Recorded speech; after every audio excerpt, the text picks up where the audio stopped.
Hello and welcome to The Essential Reads. My name is Isaac and my goal is to bring to you a bunch of classic audiobooks in an easy and accessible way. This is a Friday, so we are continuing with a short story, The Island of Dr. Moreau by H.G. Wells, and this chapter, things start to go wrong, or more wrong than they have been going for everyone on the island, not just Edward Prendick. So let's dive in. The Island of Dr. Moreau by H.G. Wells. Chapter 16. How the Beast Folk Tasted Blood. My inexperience as a writer betrays me, and I wander from the thread of my story. After I had breakfasted with Montgomery, he took me across the island to see the fumarole and the source of the hot spring into whose scalding waters I had blundered on the previous day. Both of us carried whips and loaded revolvers. While going through a leafy jungle on our road thither, we heard a rabbit squealing. We stopped and listened. But we heard no more, and presently we went on our way, and the incident dropped out of our minds. Montgomery called my attention to a certain little pink animal with long hind legs that went leaping through the undergrowth. He told me they were creatures made of the offspring of the beast people that Moreau had invented. He fancied that they might serve for meat, but a rabbit-like habit of devouring their young had defeated this intention. I had already encountered some of these creatures, once during my moonlight flight from the Leopard man, and once during my pursuit by Moreau on the previous day. By chance, one, hopping to avoid us, leapt into a hole caused by the uprooting of a wind-blown tree. Before it could extricate itself, we managed to catch it. It spat like a cat, scratched and kicked vigorously with its hind legs, and made an attempt to bite us, but its teeth were too feeble to inflict more than a painless pinch. It seemed to me rather a pretty little creature, and as Montgomery stated that it never destroyed the turf by burrowing, it was very cleanly in its habits. I imagine it might prove a convenient substitute for the common rabbit in gentlemen's parks. We also saw on our way the trunk of a tree barked in long strips and splintered deeply. Montgomery called my attention to this. "Not to claw bark of trees. That is the law," he said. "Much some of them care for it." It was after this, I think, that we met the Satyr and the Ape Man. The Satyr was a gleam of classical memory on the part of Moreau, his face ovine in expression, like the coarser Hebrew type. His voice, a harsh bleat, his nether extremities, satiric. He was gnawing the husk of a pod-like fruit as he passed us. Both of them saluted Montgomery. "Hail!" said they. "To the other with the whip." "They're the third with a whip now," said Montgomery, "so you'd better mind." "Was he not made?" said the ape man. "He said he was made." The Satyr man looked curiously at me. "The third with the whip. He that walks weeping into the sea has a thin white face." "He had a long thin whip," said Montgomery. "Yesterday he bled and wept," said the Satyr. "You never bleed nor weep. The master does not bleed or weep." "Ollendorfian beggar!" said Montgomery. "You'll bleed and weep if you don't look out." "He has 5 fingers. He is a 5-man like me," said the ape-man. "Come along, Prendick," said Montgomery, taking my arm, and I went along with him. The Satyr and the ape-man stood watching us, and making other remarks to each other. "He says nothing," said the Satyr. "Men have voices." "Yesterday he asked me of things to eat," said the ape-man. "He did not know." Then they spoke inaudible things, and I heard the Satyr laughing. It was on our way back that we came upon the dead rabbit. The red body of the wretched little beast was rent into pieces, many of the ribs stripped white, and a backbone indisputably gnawed. At that, Montgomery stopped. "Good God," said he, stooping down and picking up some of the crushed vertebrae to examine them more closely. "Good God," he repeated. "What can this mean?" "Some carnivore of yours has remembered its old habits," I said, after a pause. "The backbone has been bitten through." He stood staring with his face white and his lips pulled askew. "I don't like this," he said slowly. "I saw something of the same kind," said I, "the first day I came here." "The devil you did! What was it?" "A rabbit with its head twisted off." "The day you came here?" "The day I came here. In the undergrowth at the back of the enclosure when I went out in the evening. The head was completely wrung off." He gave a long, low whistle. "And what is more, I have an idea which one of your brutes did the thing. It's only a suspicion, you know. Before I came on the rabbit, I saw one of your monsters drinking in the stream." "Sucking his drink?" "Yes." "Not to suck your drink. That is the law. Much the brutes care for the law, eh? When Moreau's not about." "It was the brute who chased me." "Of course," said Montgomery. "It's just the way with carnivores. After a kill, they drink. It's the taste of blood, you know." "What was the brute like?" he continued. "Would you know him again?" "He lost about us, standing astride over the mess of the dead rabbit, his eyes roving among the shadows and screens of greenery, the lurking places and the ambuscades of the forest that bounded us in." "The taste of blood," he said again. He took out his revolver, examined the cartridges in it, and replaced it. He then began to pull at his drooping lip. "I think I should know the brute again," I said. "I stunned him. He ought to have a handsome bruise on the forehead of him." "But then we have to prove he killed the rabbit," said Montgomery. "I wish I never brought the things here." I should have gone on, but he stayed there, thinking over the mangled rabbit in a puzzle-headed way. As it was, I went to such a distance that the rabbit's remains were hidden. "Come on," I said. Presently, he woke up and came towards me. "You see," he said, almost in a whisper, "they are all supposed to have a fixed idea against eating anything that runs on land. If some brute has, by any accident, tasted blood..." He went on some way in silence. "I wonder what can have happened," he said to himself. Then, after a pause again, "I did a foolish thing the other day. That servant of mine, I showed him how to skin and cook a rabbit. It's odd. I saw him licking his hands. It never occurred to me. Then, we must put a stop to this. I must tell Moreau." He could think of nothing else on our homeward journey. Moreau took the matter even more seriously than Montgomery, and I need scarcely to say that I was affected by their evident consternation. "We must make an example," said Moreau. "I have no doubt in my own mind that the Leopard man was the sinner. But how can we prove it? I wish, Montgomery, you'd kept your taste for meat in hand, and gone without these exciting novelties. We may find ourselves in a mess yet, through it." "I was a silly ass," said Montgomery. "But the thing's done now. And you said I might have them, you know." "We must see to the thing at once," said Moreau. "I suppose if anything should turn up, M. Ling can take care of himself." "I'm not so sure of M. Ling," said Montgomery. "I think I ought to know him." In the afternoon, Moreau, Montgomery, myself, and M. Ling went across the island to the huts in the ravine. We three were armed. M. Ling carried a little hatchet that he used in chopping firewood, and some coils of wire. Moreau had a huge cowherd's horn slung over his shoulder. "You will see the gathering of the beast people," said Montgomery. "It's quite a pretty sight." Moreau said not a word on the way, but the expression of his heavy white-fringed face was grimly set.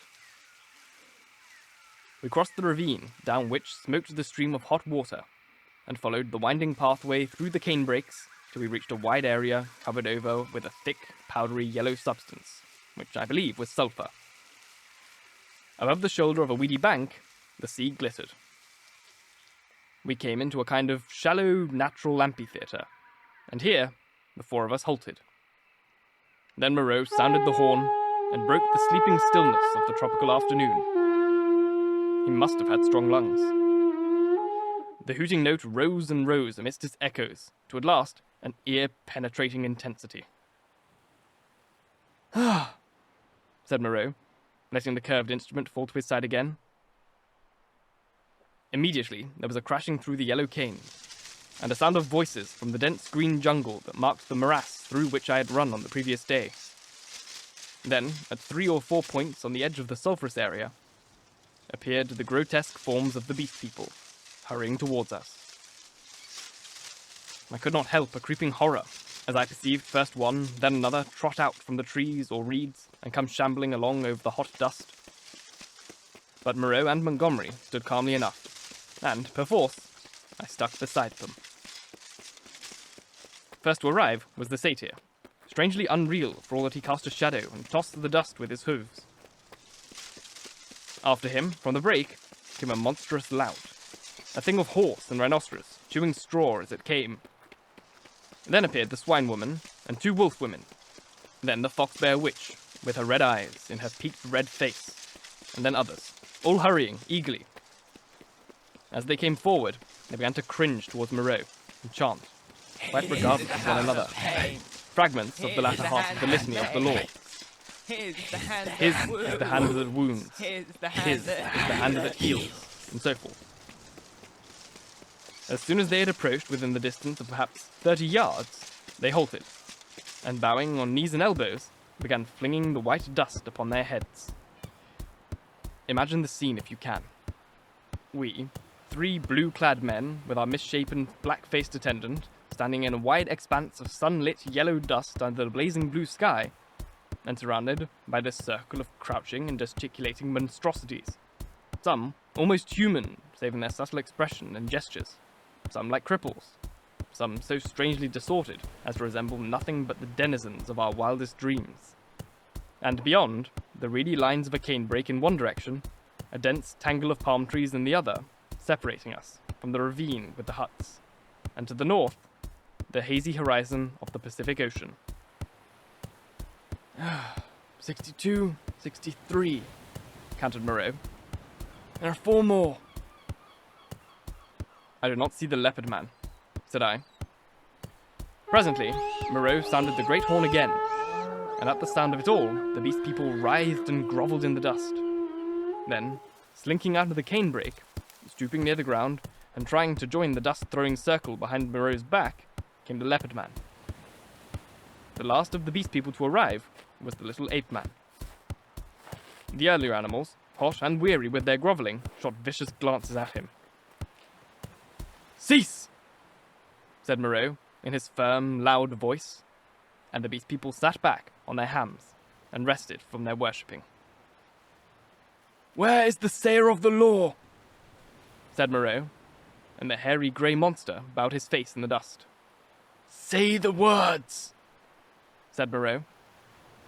Forthwith, all in kneeling assembly, swaying from side to side and dashing up the sulphur with their hands, first the right hand, and a puff of dust, then the left, began once more to chant their strange litany. When they'd reached, "Not to eat fish or flesh, that is the law," Moreau held up his lank white hand. "Stop!" he cried.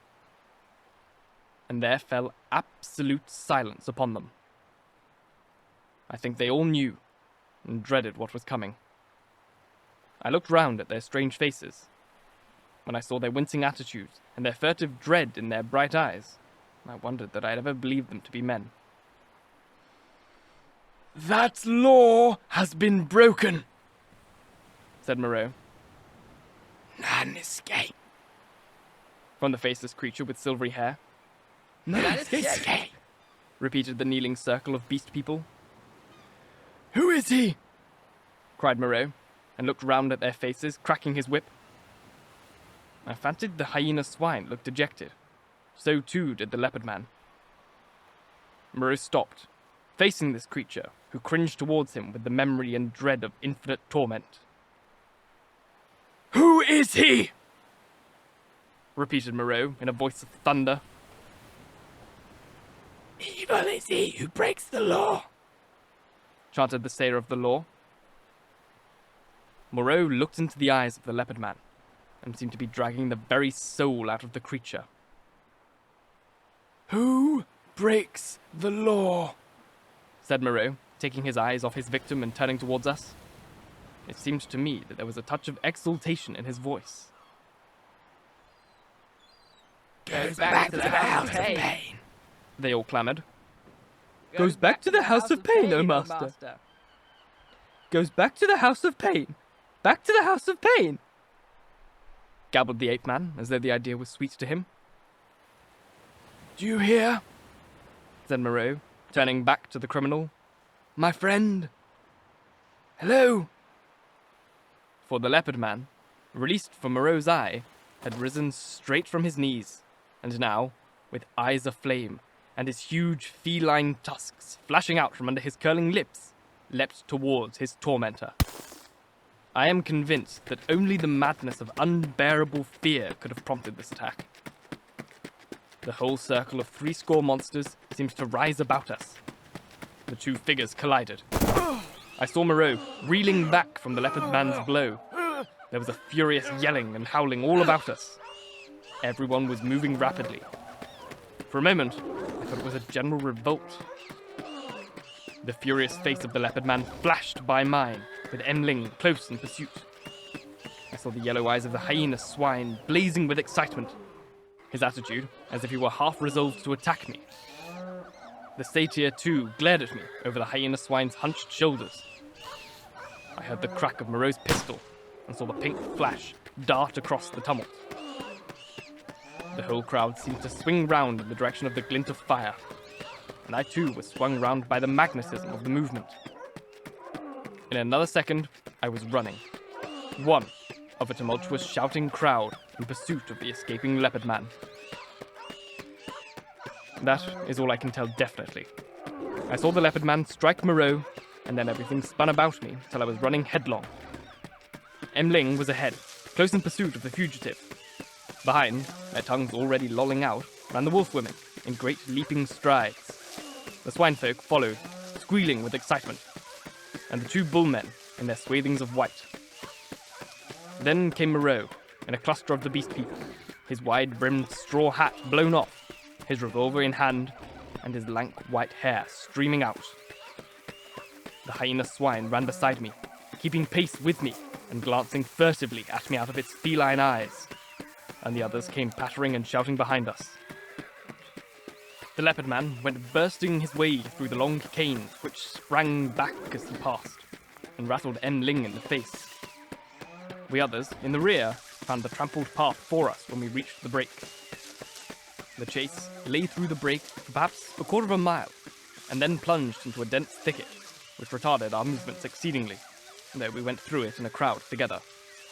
Fronds flicking into our faces, ropey creepers catching us under the chin, or groping our ankles, thorny plants hooking into and tearing cloth and flesh together.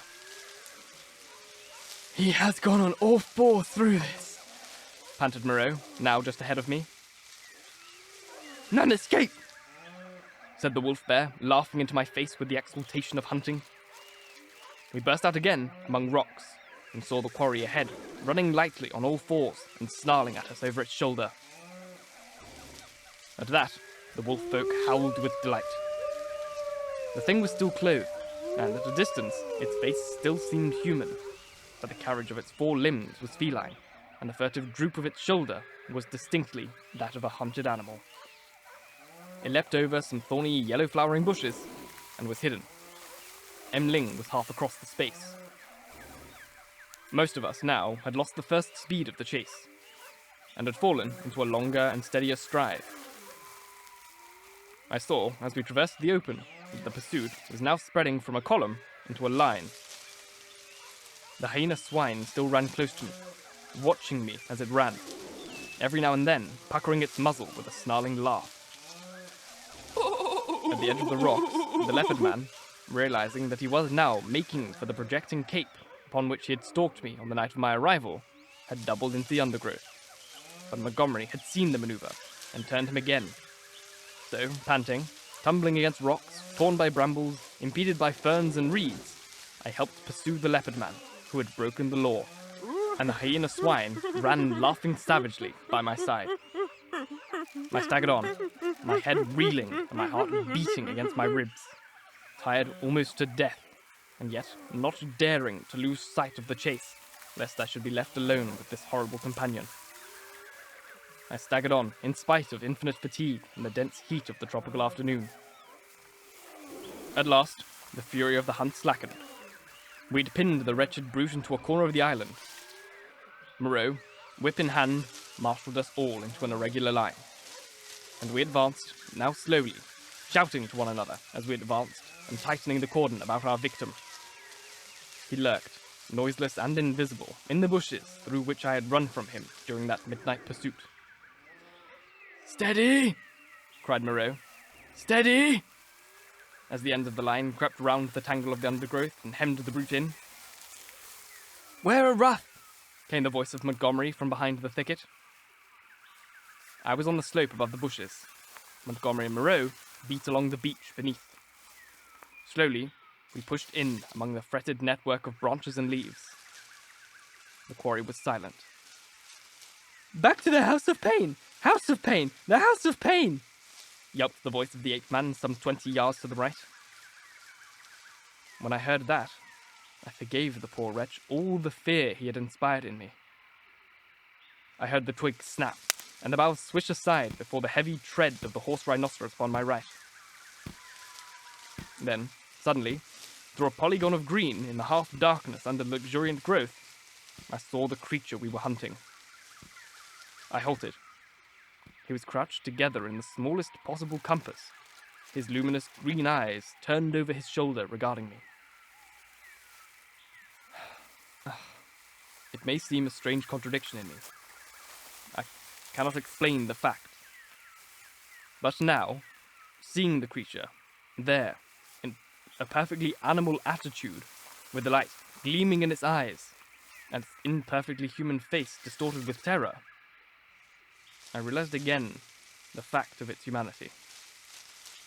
In another moment, other of its pursuers would see it, and it would be overpowered and captured, to experience once more the horrible tortures of the enclosure. Abruptly, I slipped out my revolver, aimed between its terror-struck eyes, and fired. As I did so, the hyena swine saw the thing, and flung itself upon it with an eager cry, thrusting thirsty teeth into its neck. All about me, the green masses of the thicket were swaying and cracking as the beast people came rushing together. One face, then another appeared. Don't kill it, Prendick! Cried Moreau, Don't kill it! and I saw him stooping as he pushed through the underfronds of the big ferns. In another moment, he'd beaten off the hyena swine with the handle of his whip, and he and Montgomery were keeping away the excited carnivorous beast people, and particularly M. Ling from the still quivering body. The hairy grey thing came sniffing at the corpse from under my arm. The other animals, in their animal ardour, jostled me to get a nearer view. Confound you, Prendick, Said Moreau. I wanted him. I'm sorry, said I, though it was not. It was the impulse of the moment. I felt sick with exertion and excitement. Turning, I pushed my way out of the crowding beast people and went on, alone, up the slope towards the higher part of the headland. Under the shouted directions of Moreau, I heard the 3 white-swathed bullmen begin dragging the victim down towards the water. It was easy now for me to be alone. The beast people manifested a quite human curiosity about the dead body, and followed it in a thick knot, sniffing and growling. And followed it in a thick knot, sniffing and growling at it, as the bullmen dragged it down the beach. I went to the headland and watched the bullmen. Black against the evening sky as they carried the weighted dead body out to sea. And like a wave across my mind came the realization of the unspeakable aimlessness of the things upon the island. Upon the beach, among the rocks beneath me, were the ape-man, the hyena swine, and several other of the beast people, standing about Montgomery and Moreau. They were all still intensely excited, and all overflowing with noisy expressions of their loyalty to the law. Yet, I felt an absolute assurance in my own mind that the hyena swine was implicated in the rabbit killing. A strange persuasion came upon me that, save for the grossness of the line, the grotesqueness of the forms, I had here before me the whole balance of human life in miniature, the whole interplay of instinct, reason, and fate in its simplest forms. The leopard man had happened to go under. That was all the difference. Poor brutes! I began to see the viler aspect of Moreau's cruelty.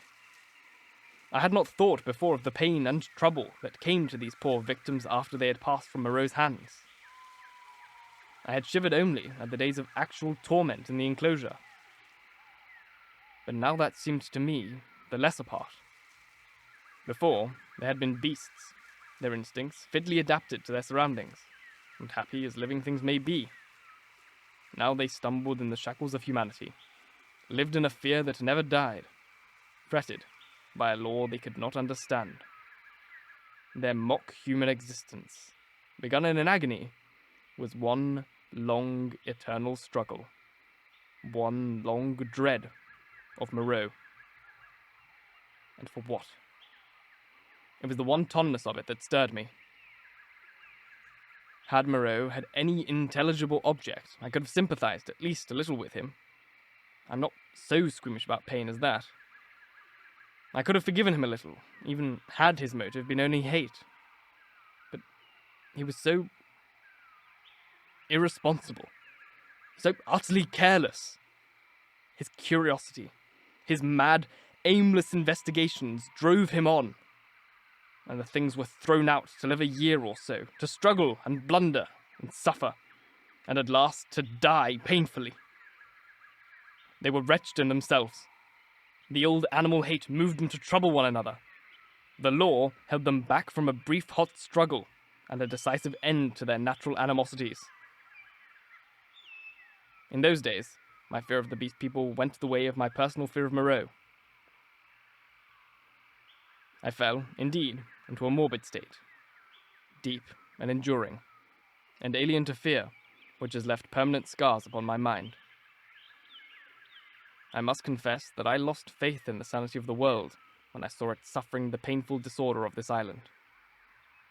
A blind fate, a vast, pitiless mechanism seemed to cut and shape the fabric of existence.